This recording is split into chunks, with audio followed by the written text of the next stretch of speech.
महाराष्ट्र विधानसभा चुनाव के नतीजों को लेकर देश में बवाल मचा हुआ है। चुनाव नतीजे अप्रत्याशित बताए जा रहे हैं। वोटिंग के बाद महायुति के दिग्गज नेता भी दावा कर रहे थे कि फाइट बहुत टाइट है, लेकिन फिर भी उम्मीद है कि बहुमत मिल जाएगा। महाराष्ट्र में 288 सीटें हैं विधानसभा की, बहुमत 145 सीटों का बनता है। महायुति का दावा था कि बहुमत मिल जाएगा, नहीं मिला तो भी सरकार बना लेंगे, बस हमारा गठबंधन सबसे बड़ा गठबंधन बने। वैसे महायुति में कुछ नेता ऐसे भी थे जो दावा कर रहे थे कि हमारी सीटें 165 तक भी जा सकती हैं। 165 से आगे का दावा कोई भी नहीं कर रहा था। हाँ, महाविकास अघाड़ी की तरफ से जरूर दावे हो रहे थे कि उनका गठबंधन 185 सीटें जीत सकता है, जबकि राजनीतिक समीक्षक बहुत कड़े मुकाबले की बात कर रहे थे। लेकिन जो नतीजे आए उसमें साफ हुआ कि महायुति के पक्ष में आंधी चल रही थी। बस ये आंधी खुद महायुति के नेताओं को ही नहीं दिख रही थी। ऐसे में सीधे सीधे ईवीएम सवालों में आ गई है। एमबीए ने ईवीएम पर सवाल उठा दिए हैं। रोज एमबीए के नेता नए सबूतों के साथ सामने आते हैं और सबसे बड़ी बात, चुनाव आयोग इसे लेकर कोई सफाई नहीं दे पा रहा है। और अब एमबीए की तरफ से ईवीएम को लेकर एक बड़ा ऐलान कर दिया है और ईवीएम पर हुए इस बड़े खुलासे पर आज हम अपनी स्पेशल रिपोर्ट में करेंगे बात। नमस्कार, मैं हूं अंशिता। महाराष्ट्र चुनाव के नतीजों को मानने को एमबीए तैयार नहीं हो रहा है। कारण साफ है, पूरे राज्य में सत्ता विरोधी लहर चल रही थी और नतीजे कह रहे हैं कि सरकार के पक्ष में सुनामी आई है जो किसी को दिखाई नहीं दी। अभी तक का ये किसी भी गठबंधन की सबसे बड़ी जीत है। इससे पहले 1972 में कांग्रेस ने 222 सीटें जीती थी, लेकिन इस बार महायुति गठबंधन ने उस रिकॉर्ड को भी तोड़ दिया है और 235 सीट जीतकर इतिहास रच दिया है। ये जीत अब सवालों में घिर गई है और अब एमबीए नेताओं ने साफ कह दिया है कि वो चुनाव परिणाम का सच सामने लाकर रहेंगे। एमबीए के हारे हुए उम्मीदवारों ने अब अपने अपने क्षेत्रों में ईवीएम और वीवीपैट यूनिट से वोटों का मिलान कराने की तैयारी शुरू कर दी है। महाविकास अघाड़ी के एक नेता ने महाविपक्षी गठबंधन के हारे हुए उम्मीदवारों के इस कदम को लेकर जानकारी दी है। इससे पहले शिवसेना यूबीटी के कई हारे हुए उम्मीदवारों ने पार्टी प्रमुख उद्धव ठाकरे के साथ बैठक के दौरान इलेक्ट्रॉनिक वोटिंग मशीन यानी ईवीएम के काम करने के तरीके पर सवाल उठाए थे। ठाकरे ने अपने आवास में हुई बैठक में पार्टी के खराब प्रदर्शन को लेकर मंथन किया।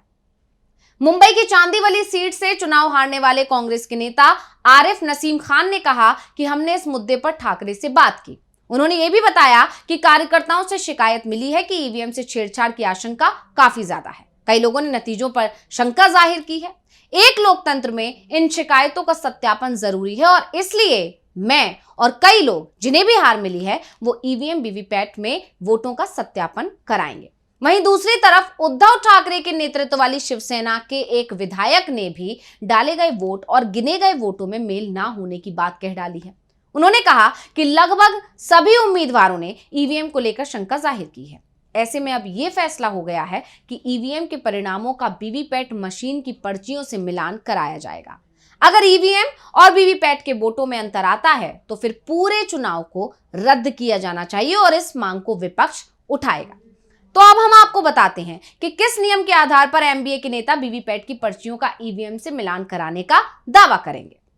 आपको बताते हैं कि कैसे हारे हुए उम्मीदवार वीवीपैट पर्ची का मिलान ईवीएम से करा सकते हैं। दरअसल लोकसभा चुनाव के समय सुप्रीम कोर्ट में ईवीएम वीवीपैट के 100% मिलान की मांग को लेकर एक याचिका दायर की गई थी। कोर्ट ने इस याचिका को खारिज कर दिया था, लेकिन ईवीएम वीवीपैट के मिलान का रास्ता भी खोल दिया था। कोर्ट ने अपने आदेश में कहा था कि दूसरे या तीसरे नंबर पर आने वाले किसी कैंडिडेट को शक है तो वो नतीजे घोषित होने के 7 दिन के अंदर अंदर शिकायत कर सकता है और उस पर उनकी शिकायत को सुना जाएगा और शिकायत के बाद ईवीएम बनाने वाली कंपनी के इंजीनियर्स इसकी जांच करेंगे, यानी शिकायत पर सुनवाई होगी और फिर इंजीनियर्स को जांच के आदेश दिए जाएंगे। किसी भी लोकसभा या फिर विधानसभा क्षेत्र की टोटल ईवीएम के 5% ईवीएम की जांच की जा सकती है। इन 5% ईवीएम्स को शिकायत करने वाला प्रत्याशी या उसका प्रतिनिधि ही चुनेगा। मतलब प्रतिनिधि के पास यह अधिकार होगा कि वो किन 5% ईवीएम्स का मिलान कराना चाहता है। इस जांच का खर्च कैंडिडेट को ही उठाना होगा। चुनाव आयोग की तरफ से हर वीवीपैट पर्ची की गिनती के 40,000 रुपए का खर्च बताया था। यानी अगर कोई उम्मीदवार 10 ईवीएम और वीवीपैट की पर्ची का मिलान कराना चाहता है तो उसे 4 लाख रुपए जमा कराने होंगे। अब जांच के बाद अगर यह साबित होता है कि ईवीएम से छेड़छाड़ की गई है तो शिकायत करने वाले कैंडिडेट को जांच का पूरा खर्चा लौटा दिया जाएगा। अब सुप्रीम कोर्ट के इसी फैसले के सहारे एमबीए के नेता वीवीपैट और ईवीएम की सच्चाई को सामने लाने की तैयारी में जुट गए हैं। उन बूथों की पहचान शुरू कर दी गई है जिन बूथों की वीवीपैट की पर्चियां गिनी जानी है, यानी जहां पर जो एमबीए के नेता हैं या उम्मीदवार हैं उन्हें शक है। महाराष्ट्र विधानसभा चुनाव में एक सीट पर औसतन 370 ईवीएम पर वोटिंग हुई है। ऐसे में हर उम्मीदवार लगभग 18 ईवीएम की काउंटिंग करा सकता है। अगर तीसरे नंबर का उम्मीदवार भी विपक्षी गठबंधन का साथ देता है तो यह संख्या हर सीट पर 36 तक पहुंच जाएगी, क्योंकि सिर्फ दूसरे और तीसरे नंबर का उम्मीदवार ही ईवीएम की जांच की मांग कर सकता है। और ये डिमांड के लिए भी सिर्फ 1 या 2 दिन का ही समय दिया जाता है, यानी ये डिमांड सिर्फ 1 या 2 दिन में ही करनी चाहिए। जो उम्मीदवार वीवीपैट की पर्चियों को गिनने की मांग करेगा वो ही ये तय करेगा कि किसी बूथ के वीवीपैट की पर्ची गिनी जानी चाहिए, यानी उसके पास ये अधिकार है कि किस बूथ पर वो जाना चाहता है।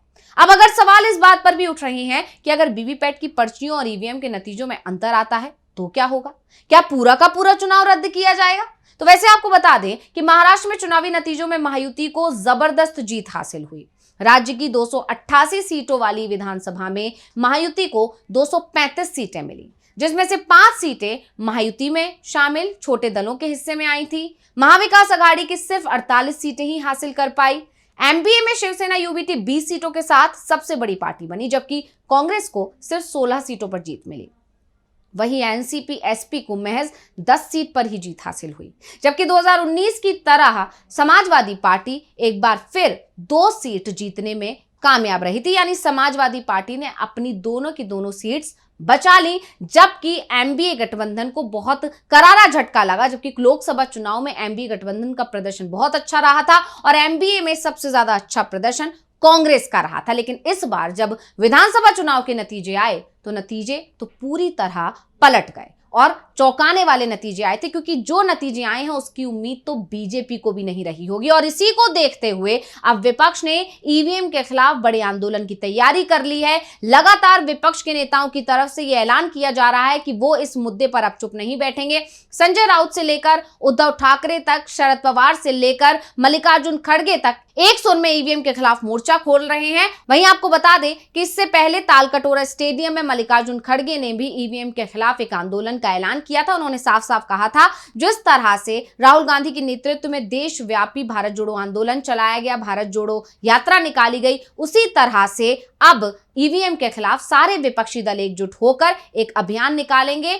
और इसी के साथ मल्लिकार्जुन खड़गे ने अपनी मांग को एक बार फिर दोहरा दिया कि अब ईवीएम का जो इस्तेमाल है वो पूरी तरह बंद होना चाहिए और अब बैलेट पेपर से ही चुनाव होना चाहिए। क्या कुछ बोले थे मल्लिकार्जुन खड़गे, सुन लेते हैं। मैं एक बात करूंगा, वो जरूर करूंगा, और हमारे अपोजिशन लीडर राहुल गांधी जी भी इसको मानेंगे।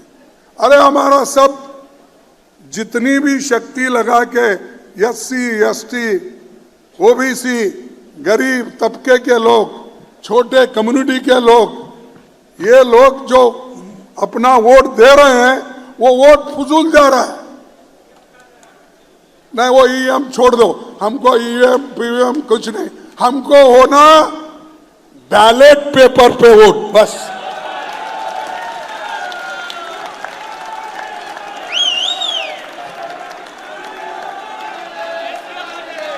उनको वो मशीन उनके घर में तो रख लेने दो, या मोदी साहब के घर में रहने दो, या शाह के घर में रहने दो। अगर किसी गोडाउन में, अहमदाबाद में बहुत से गोडाउन बने हैं, वहां ले जाके रख लेने दो, हमको बस पेपर पे करो। और आपको मालूम होगा उस वक्त तुम्हारी हालत क्या है, कहां खड़े हो, उस वक्त आपको मालूम होगा। तो मैं ये अपने पार्टी के तरफ से एक मुहिम शुरू करना चाहिए। सभी लोगों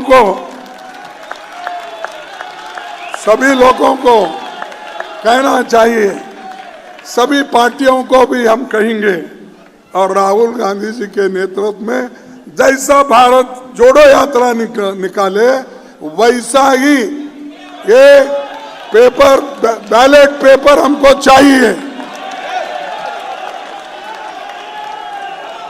तो अब विपक्ष जिस तरह से इस मुद्दे को एकजुट होकर उठा रहा है, इस पर देखना होगा चुनाव आयोग की तरफ से क्या प्रतिक्रिया आती है। तो रिपोर्ट आपको कैसी लगी, हमें कमेंट करके अपनी राय जरूर दीजिएगा। इसी के साथ मुझे दीजिए इजाजत। देखते रहिए डीवी लाइव। नमस्कार।